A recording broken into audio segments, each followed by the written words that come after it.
I really appreciate it. I'm really happy to be here at the Voices event and to meet with all of you here on this really important and solemn, but also supportive and amazing example of resilience to have you all here and to be able to be represented. I was actually appointed exactly 6 months ago tomorrow to be the Special Master of the Victim Compensation Fund. I'm also here, as you heard, with Stefanie Langsam, who you will hear from after I speak, and I'm really, really happy here to have here Nicole P. Smith, who as of, Friday, became the new second Deputy Special Master. So, and I'm gonna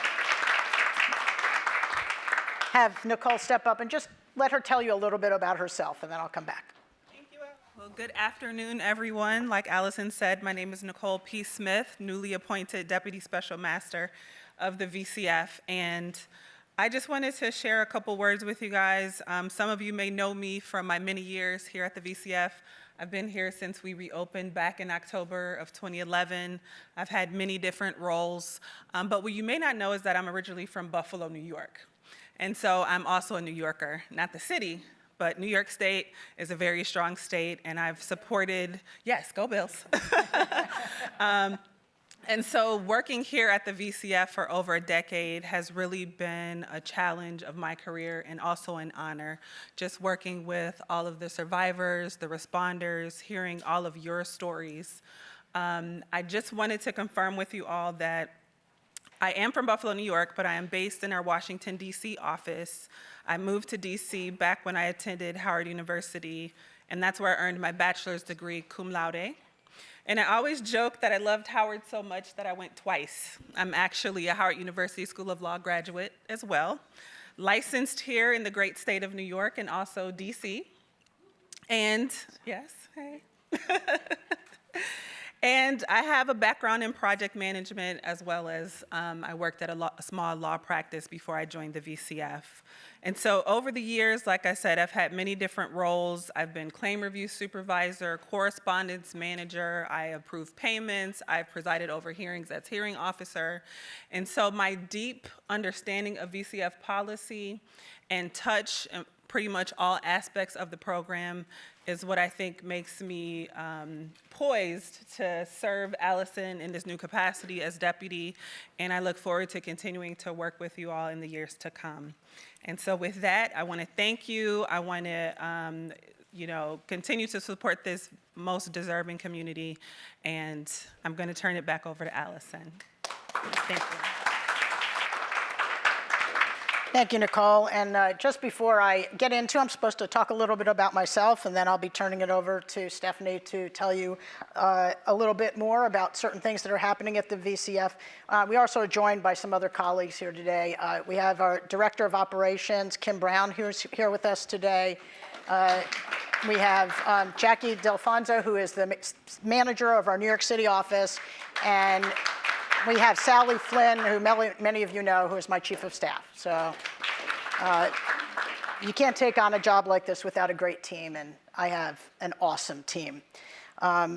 So I wanted to, as I had thanked Mary, but I do just want to emphasize, as so many people have had, that year after year, what she and her organization have done to honor the victims and the survivors and everybody who has worked in this community. It's really quite amazing, and it's really something that is a testament to her strength and courage. And so it is an honor to be here and to be presenting here with her. I'd also like to thank Stefanie and Sarah and the whole team who put this all together. Trust me, I know running a conference is very stressful, so I appreciate it all to me. And it's obvious that this is clearly, and it was here, we're in the early session this morning, a labor of love. And we look forward to each year being able to work together and connect and do whatever it takes for the VCF to be present and to let everyone know that we're here. So some of you have heard some of this already because I gave another talk in another context, but for those of you who haven't, I'm going to tell you a little bit about myself.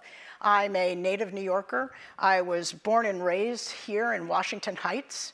That was a very particular decision that was made by my parents to raise my brother and I in New York City so that we could benefit from all of the things that the city had to offer.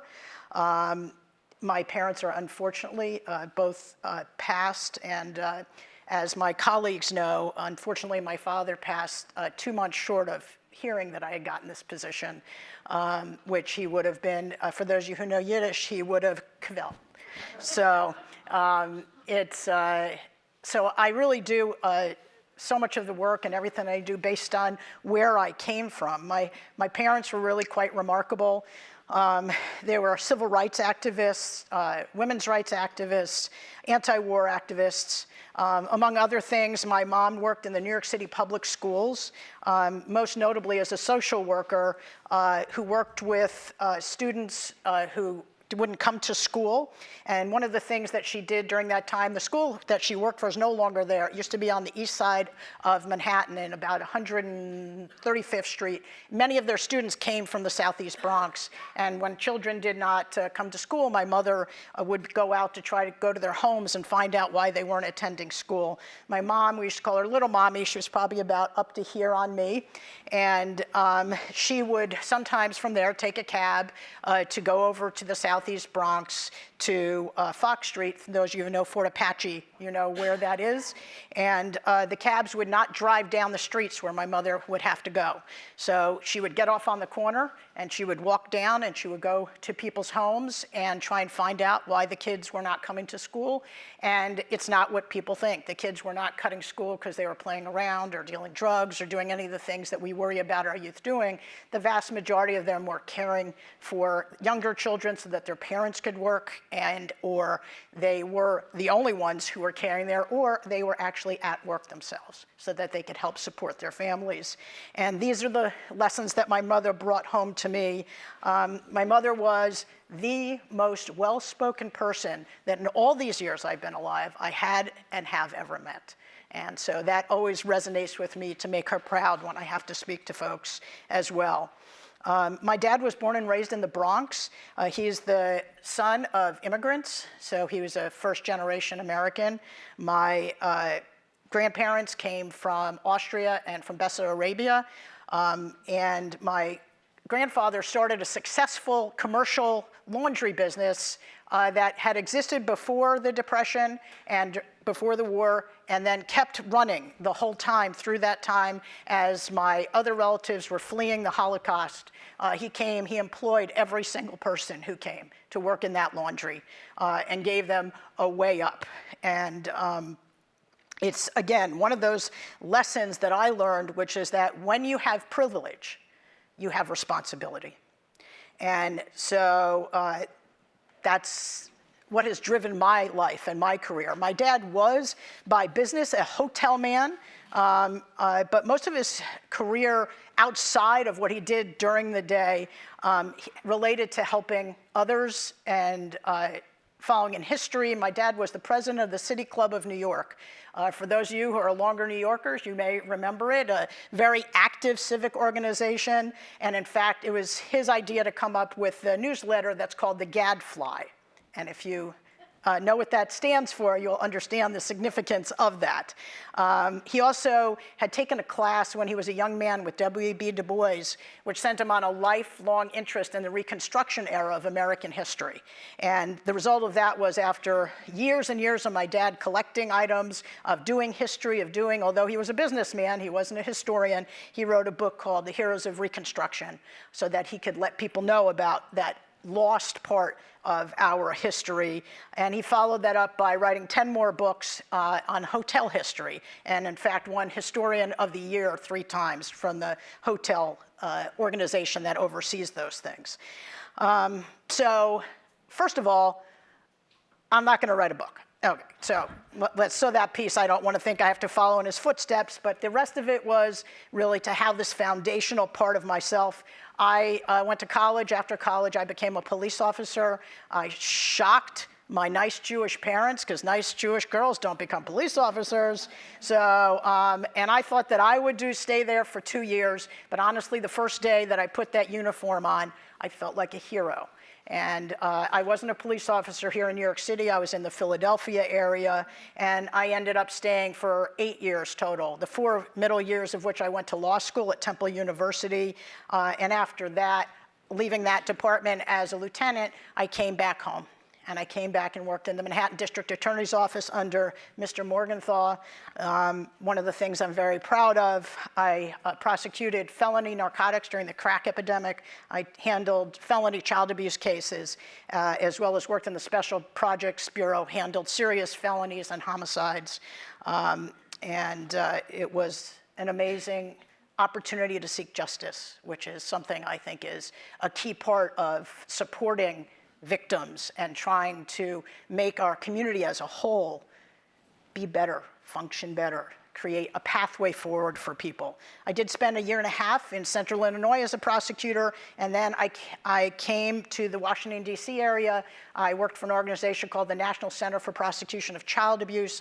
I left there as their director. We taught people how to investigate and prosecute child abuse cases. Are you hearing a theme here?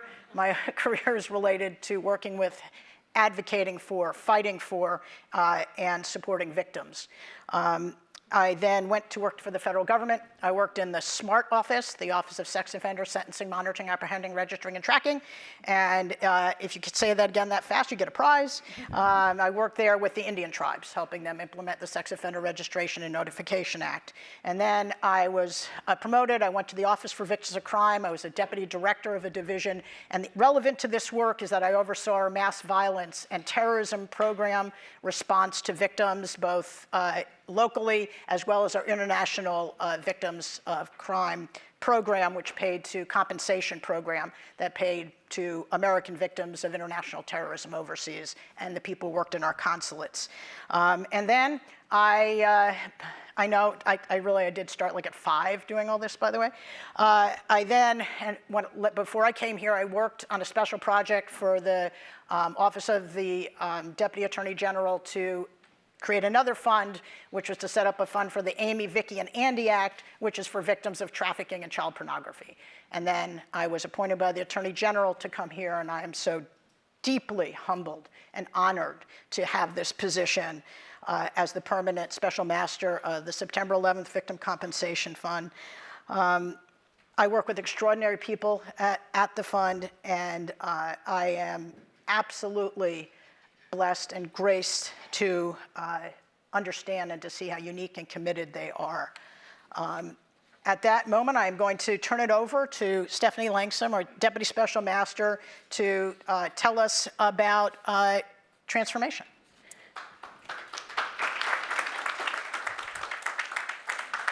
Thanks, Allison. It's hard to follow that.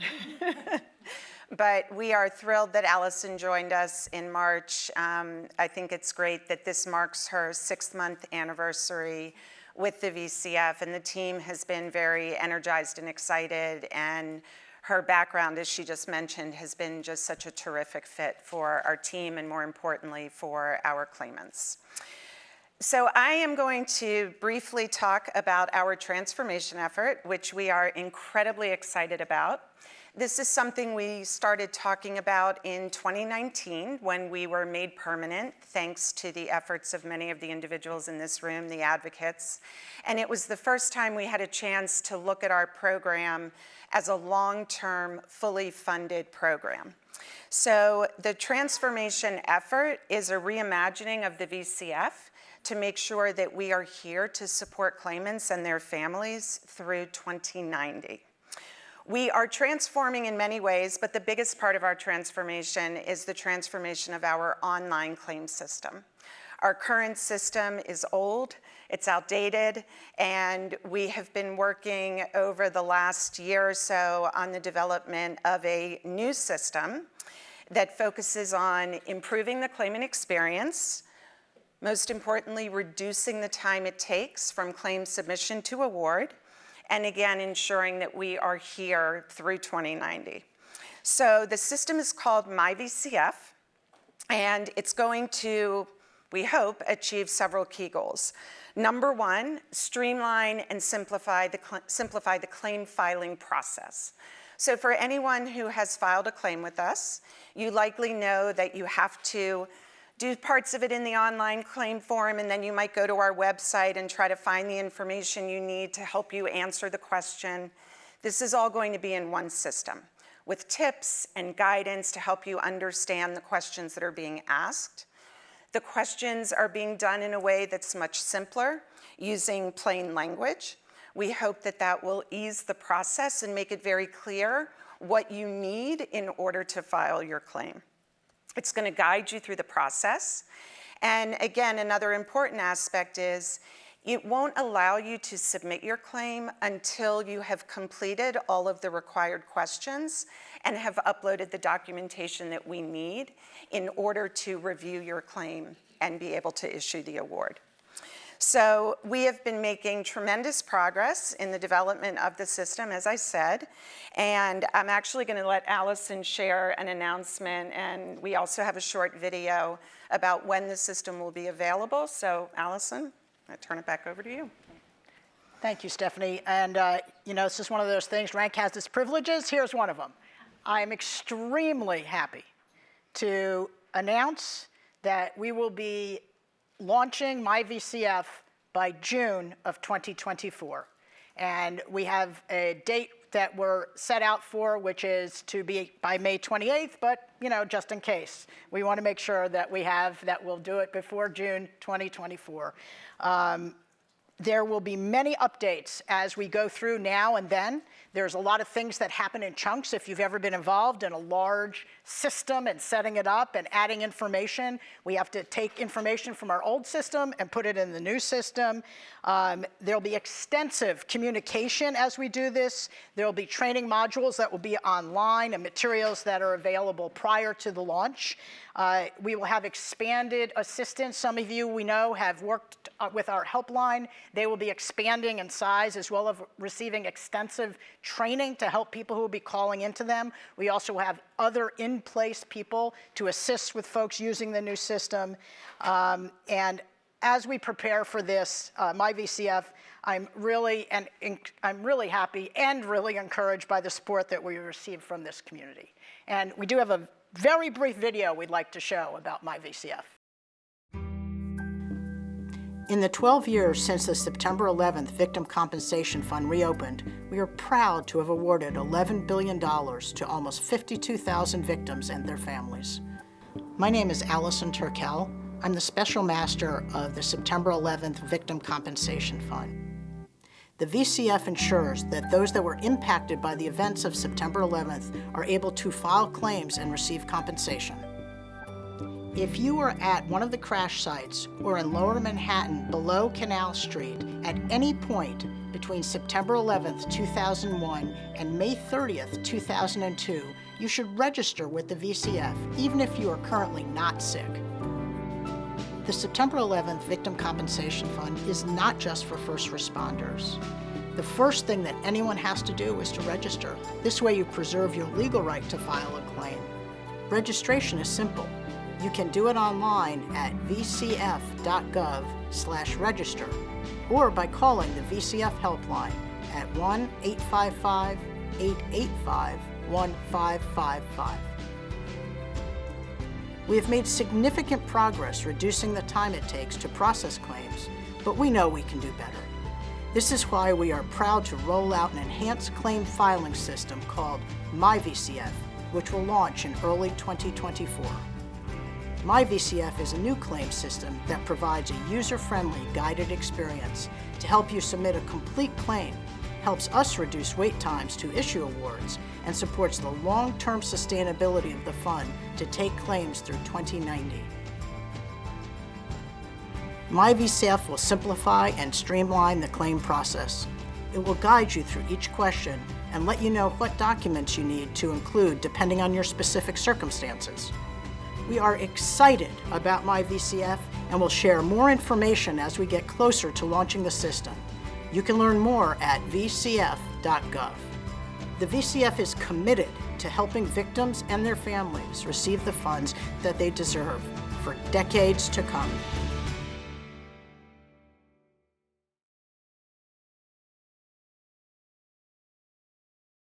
They did a great job, and hopefully it's very informative.